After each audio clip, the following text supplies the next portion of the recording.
Good afternoon, everyone. The title of the story we have chosen is Arachne and Minerva. To give you a short background of the story, Arachne was a weaver held in the highest regard by both gods and mortals. But as more and more praise was heaped upon her, she became arrogant that she even dares Minerva, the god of war and arts, to a weaving contest. So Minerva, she disguised herself as an old woman and she tried to warn Arachne about her behavior, but the weaver remained unrepentant.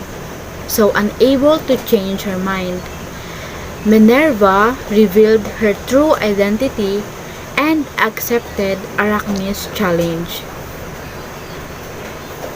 In the competition, Minerva wove a cloth that depicted those mortals who had been foolish enough to come into conflict with the gods, while Arachne, on the other hand, far more skillful, wove the story of Europa and did so at such a high level of artistic genius that it was said that the images of the god and the bull who deceived her were believed to be real by those who observed them.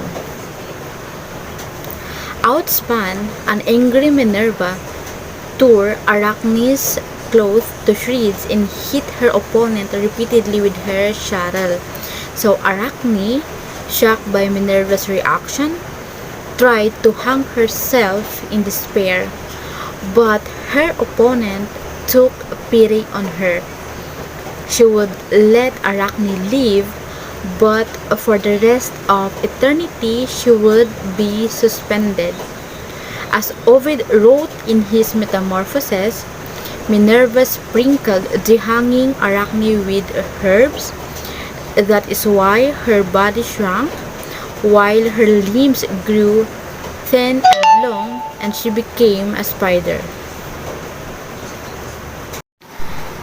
For the characters of the story, there are two main characters of the story, Arachne and Minerva. The first character is Arachne.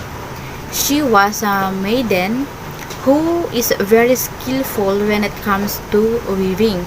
So she was a daughter of a man named Idmod, who spent his days dyeing clothes in the deepest shade of purple.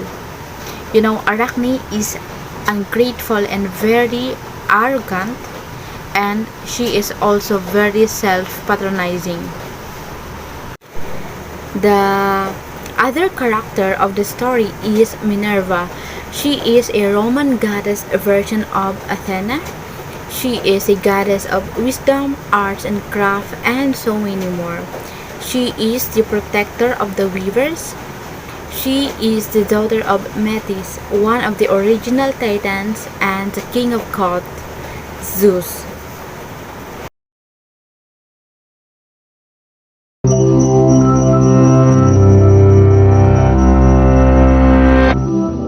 From sailors who were turned into pigs, nymphs that sprouted into trees, and a gaze that converted the beholder to stone, Greek mythology brims with shapeshifters. The powerful gods usually changed their own forms at will, but for mortals, the mutations were often unwanted. One such unnerving transformation befell the spinner Arachne.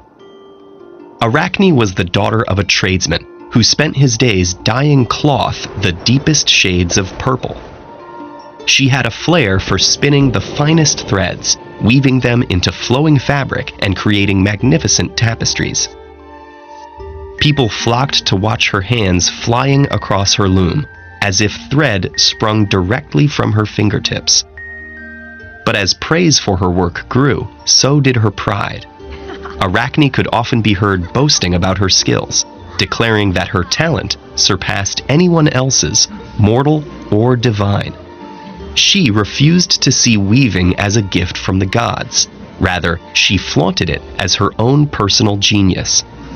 Unfortunately, the goddess of wisdom and crafts, Athena, overheard Arachne making these claims. Planning to teach the ungrateful girl a lesson, Athena disguised herself as an old woman and stole amongst the mortals.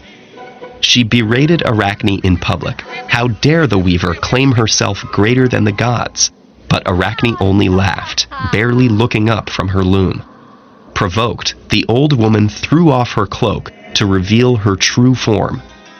If Arachne insisted on defaming the gods, Athena would challenge her to a contest directly. Masking her shock at the appearance of the gray-eyed goddess, Arachne accepted the challenge. Athena drew up her own glittering loom as a great crowd gathered to watch. The weavers began, eyes fixed and shuttles blurring. Athena conjured wisps of cloud from above and slender threads of grass from below in a spectacle of strength. She wove tremendous scenes that showed the power of the gods. Poseidon riding the waves, Zeus firing thunderbolts, and Apollo hurtling across the sky. In Athena's splendid tapestry, the glory of the gods dwarfed mortal life. But Arachne had no interest in boosting godly egos. Her tapestry showed the gods abusing their power, squabbling amongst themselves, drinking and bragging, and meddling in the lives of mortals. She represented Zeus as a philanderer, transfiguring himself to ensnare women, a swan for Leda, a bull for Europa, a shower of gold for Danae.